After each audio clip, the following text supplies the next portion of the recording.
So the topic of this video are the many organelles found within cells. There's a lot to talk about, so let's get started. First, really just a question to ponder. What parts do cells possess that help them survive? Pause the video, think about it for a moment. I'm going to go ahead and proceed. Okay, so first of all, cells need to take in food, rid waste, and reproduce. And as a result, they need to have a variety of parts that helps them perform their job. And there's really three main sections within a cell. The cell membrane or the plasma membrane being the outer boundary, the nucleus, it's pulsing right there in the picture. So we're talking about eukaryotes in this video. And third being the liquidy interior, the cytoplasm. So let's talk about that first, the cytoplasm.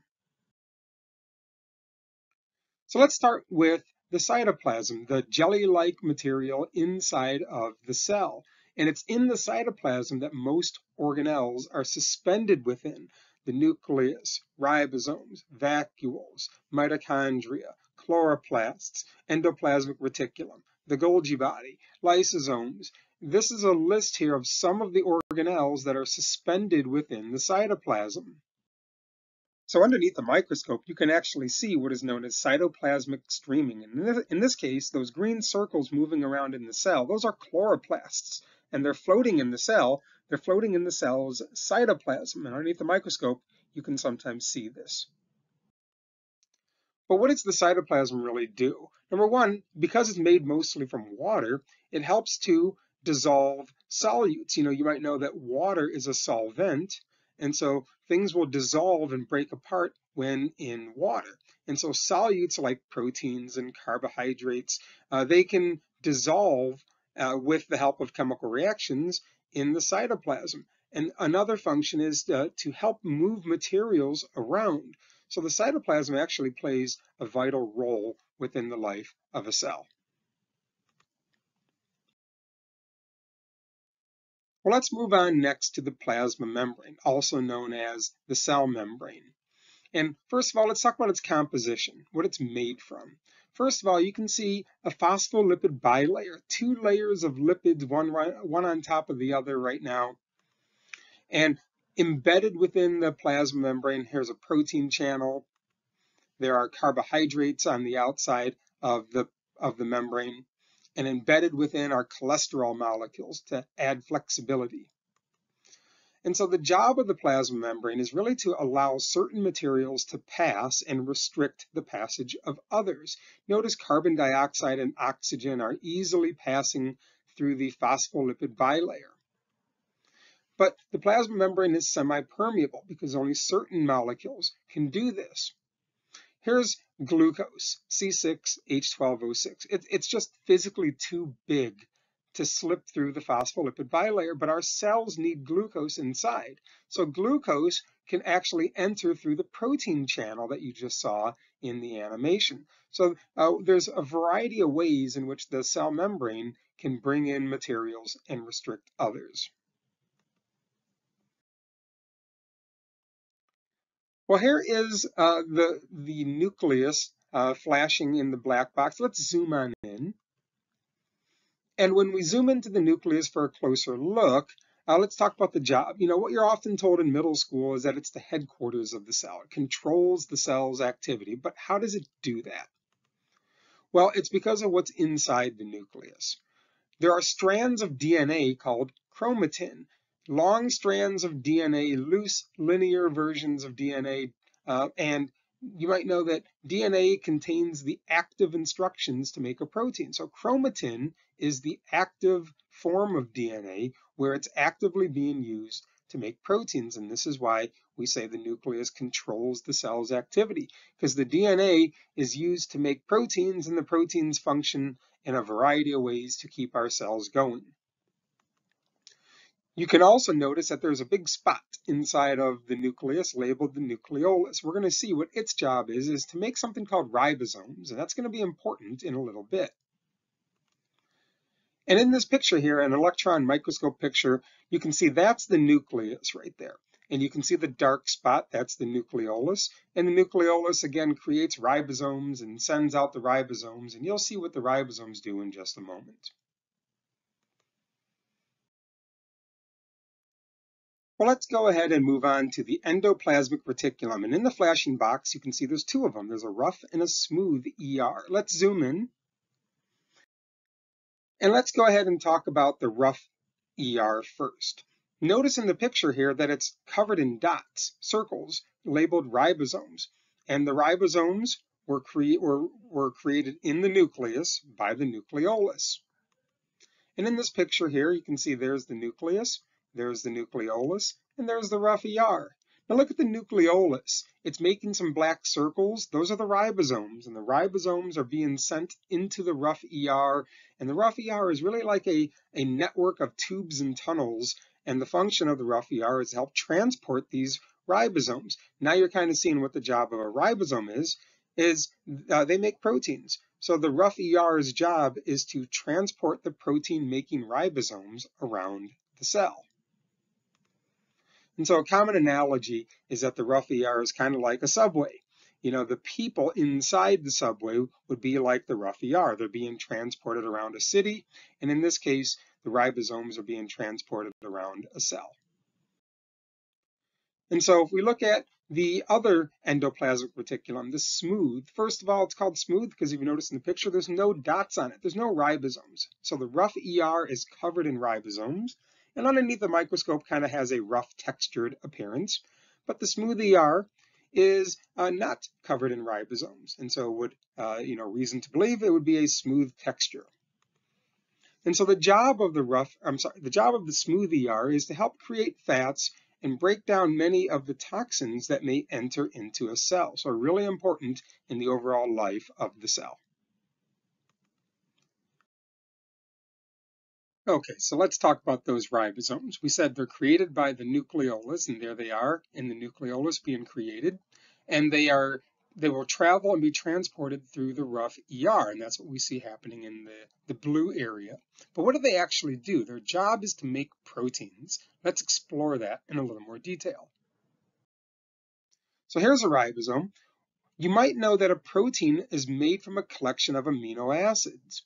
And so there's a process that the ribosome performs called translation.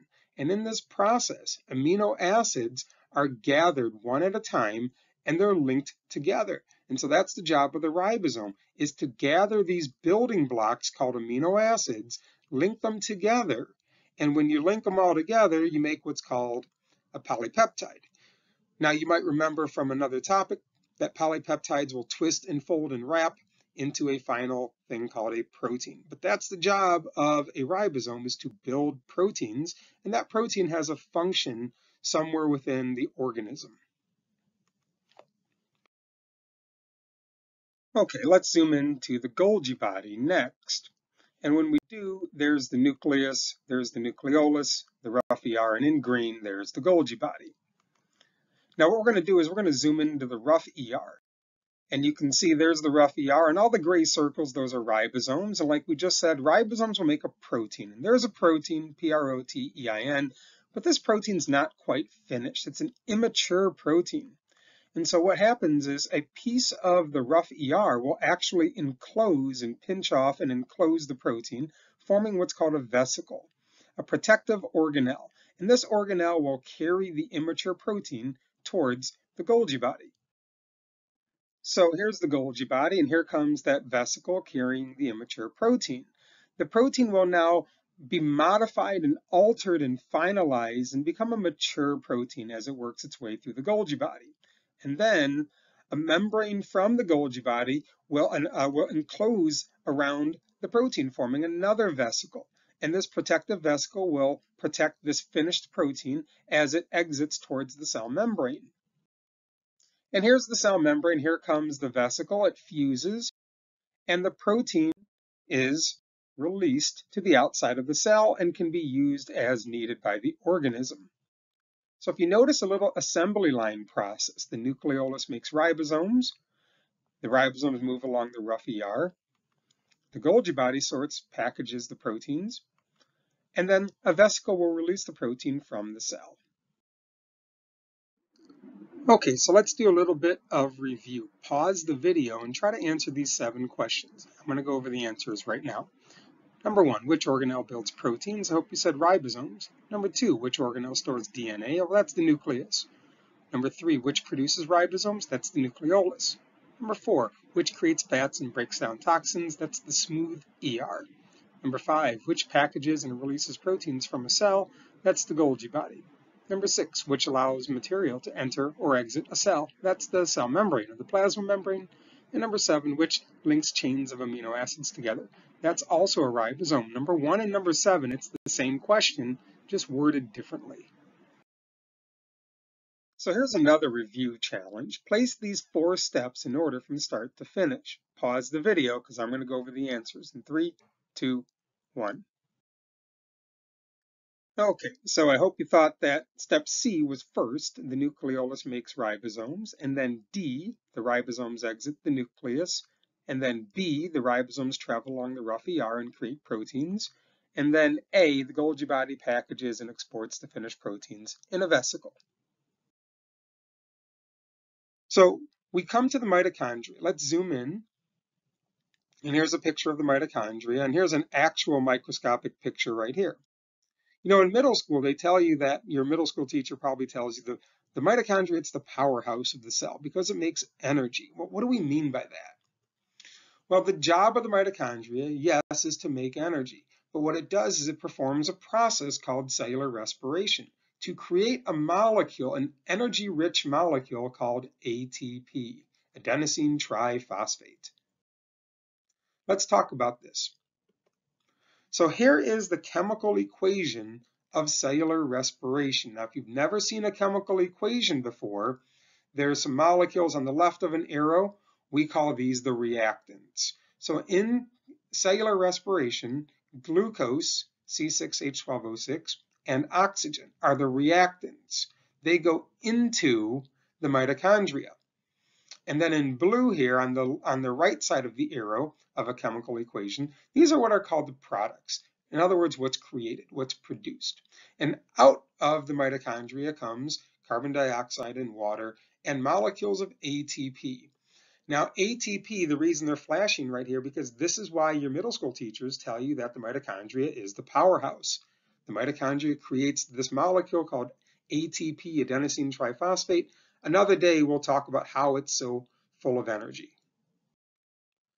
So kind of a interesting side note here on the mitochondria, it's involved in the endosymbiosis theory. And so the mitochondria were once thought to be a free-living prokaryotic organism. And the reason we think that is it has a lot of qualities of a living thing. They have their own DNA, their own ribosomes, they make their own proteins, they can replicate. This thing almost acts like it's still alive, although today it's not a living organelle. It's not a living organism. It's a part of a cell. It's an organelle.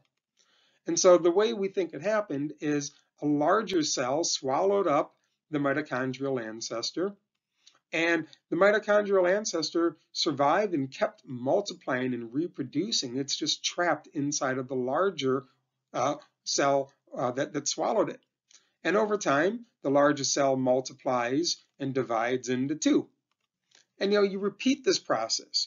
And over time, they've both become completely dependent on one another. And if you ask yourself, well, what advantage would the larger cell have with mitochondria living inside of it? The ability to make energy, to make that molecule called ATP. That's a big advantage. If you can make your own energy, you have a survival advantage. And then ask yourself, well, what advantage would the mitochondria have living inside of the larger cell? Well, you'd have a home and protection from other organisms. So over time, they've both become completely dependent on one another. And this is known as the theory of endosymbiosis. Okay, let's move on to the lysosomes. And if we zoom on in, here's a cell with a lysosome, and there's little animated scissors inside of the lysosome. These are symbolic of the digestive enzymes found within a lysosome. And so the job of a lysosome is to, 1, break down food.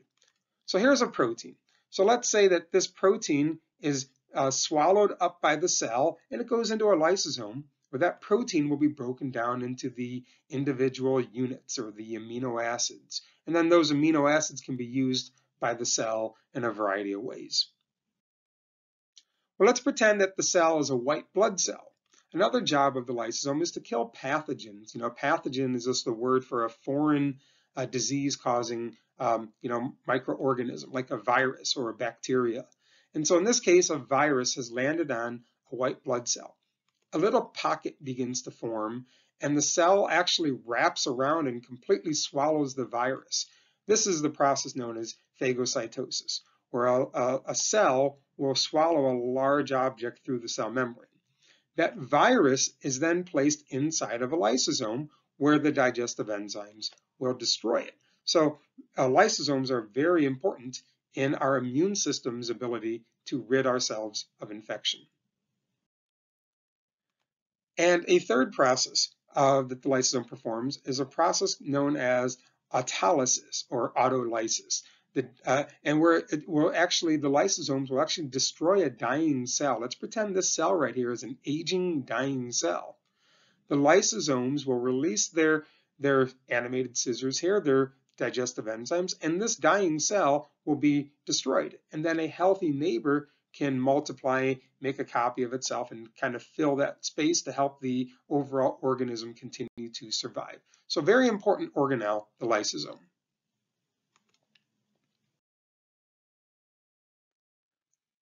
Okay, in the black box here, we have the centrioles. Let's go ahead and zoom on into centrioles. These are in animal cells only.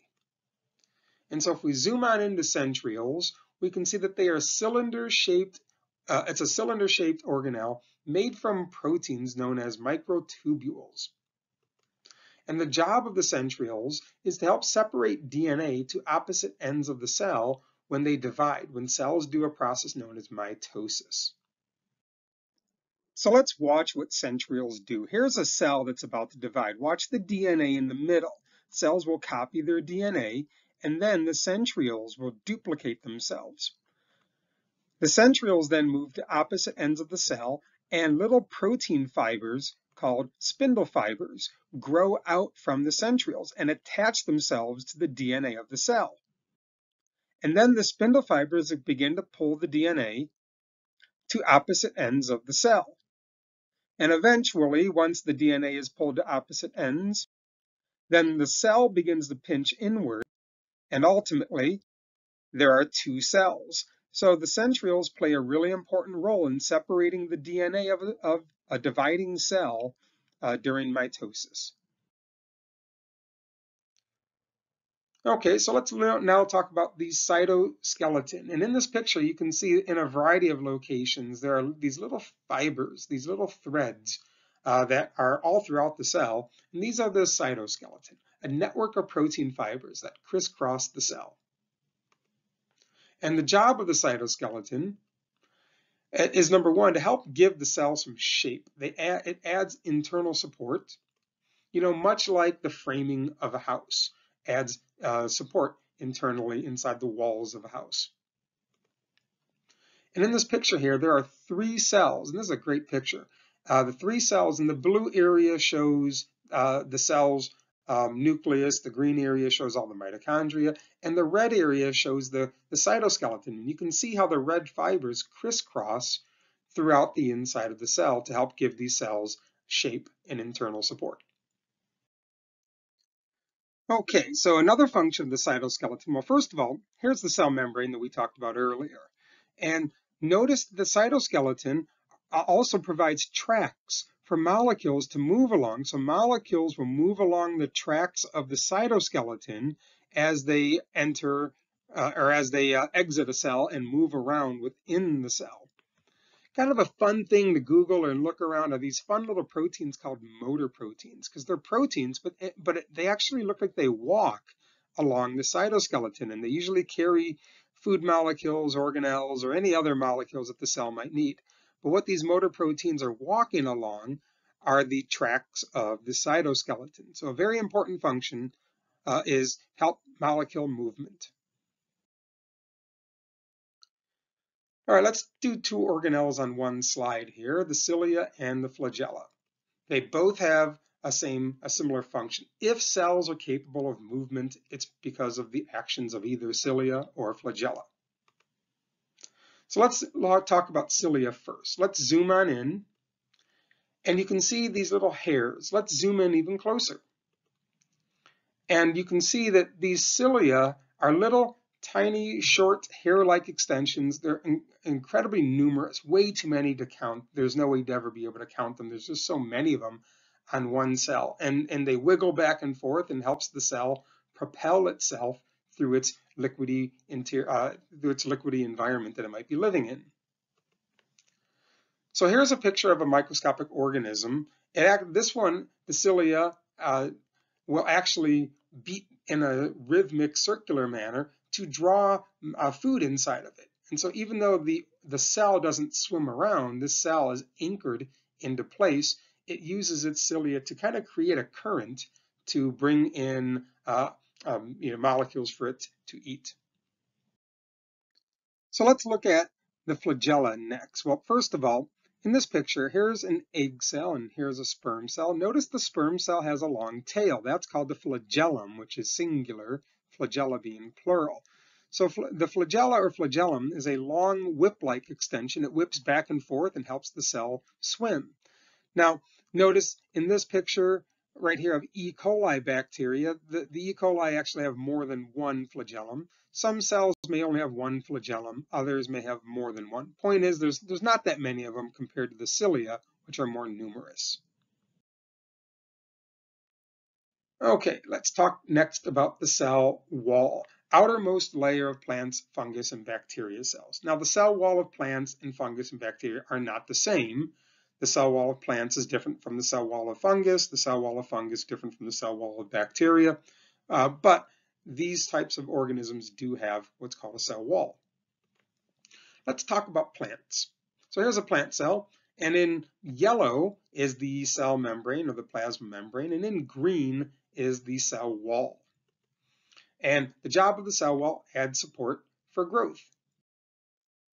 So on a historical note about the cell wall, it was first witnessed by Robert Hooke in 1665. Using the microscope that he created, he sliced a real thin piece of cork and looked at it underneath the microscope. And this is the picture that he drew right here. And so he examined cork cells. Cork cells are dead. The only thing that he could see was the outer boundary, the cell wall. And the reason the cell wall still existed, even though the cells are dead, is because it's made from a very tough carbohydrate called cellulose. But he named these boxes cells because they look like tiny rooms, and another word for a tiny room would be a cell. Okay, let's move on to the chloroplast next. The job of the chloroplast, perform photosynthesis. Well, here are several dozen leaf cells. Let's zoom in. And when we do, we can see that, this is one cell right here. And inside, there's dozens and dozens of chloroplasts. These are the organelles that perform photosynthesis. And in this animation right here, we see cytoplasmic streaming. You can see the chloroplasts are the green circles that are floating around within these plant cells here. And so here's a leaf. And so this is another example of a chemical equation. And as we said earlier, the molecules listed on the left of the arrow, these are the reactants. So what goes into photosynthesis is on the left. But the right side of the arrow are called the products. And that's what comes out of photosynthesis. So in this case, the reactants, what goes into, for instance, leaf cells? Sunlight, water, carbon dioxide. These are the reactants. They go into the plant cells. And on the right-hand side of the arrow, what comes out are the products. In this case, O2 is oxygen and glucose. Now, glucose is the full purpose of photosynthesis. The plants are trying to make glucose so they can feed themselves. The oxygen is just a gaseous waste product. And as we said earlier with the mitochondria, the chloroplasts are also involved in the endosymbiosis theory. The chloroplast, like the mitochondria, is believed to have once been a free-living prokaryotic organism. And for the same evidence that we said earlier with the mitochondria, chloroplasts also have their own DNA, their own ribosomes, they make their own proteins, and they can replicate. So they have many actions, they perform many actions that lead us to believe that at one time they used to be alive. Today they're not. They're organelles of plant cells. But we believe that they were swallowed by a larger cell, and they survived and multiplied inside of the larger cell. Now, the larger cell also would grow and eventually multiply into two cells and then repeat this process. And like the mitochondria, over time, the chloroplast and the larger cell just become dependent upon one another. And so what advantage would the larger cell have with chloroplast living inside of it?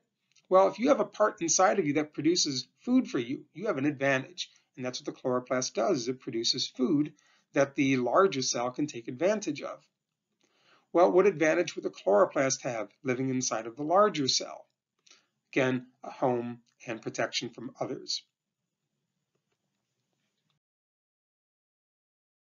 Okay, let's move on to the vacuole next. So here's a plant cell, and this is a plant cell's central vacuole. Now the job of a vacuole is to store food, water, waste, color pigments. Also, when filled, it adds internal pressure, helps to support the cell from the inside. And so in this picture here, notice how the vacuole is filled with water. And as a result, the leaves of the plant are fully supported. But in this picture, the vacuole is shrunken because this cell is not receiving enough water. And as a result, the leaves of a plant may look wilted. So you can kind of tell if a plant needs more water based on whether or not the leaves are supported or wilted. And in a plant cell right here, we have again what's called the central vacuole.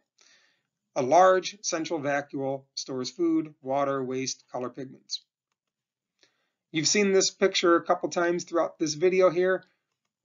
These are plant cells, and the green circles are the chloroplasts moving around the edge of the plant cell. But my question to you is, and by the way, this is known as cytoplasmic streaming. My question to you is, why are the chloroplasts only moving along the outer edge of the plant cell?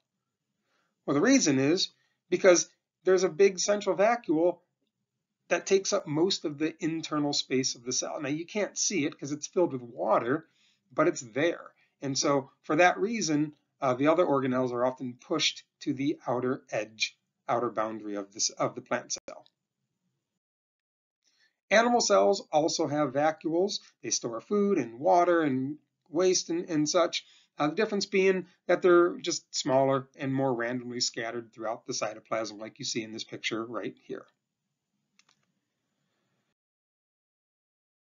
And there you have it. Wow, I know that was a lot of information that was just covered. Well, here's a little practice quiz. I hope you find it helpful. If you're in my class, I'm happy to check your answers. So thanks for watching, everyone. I'll catch you on the next one.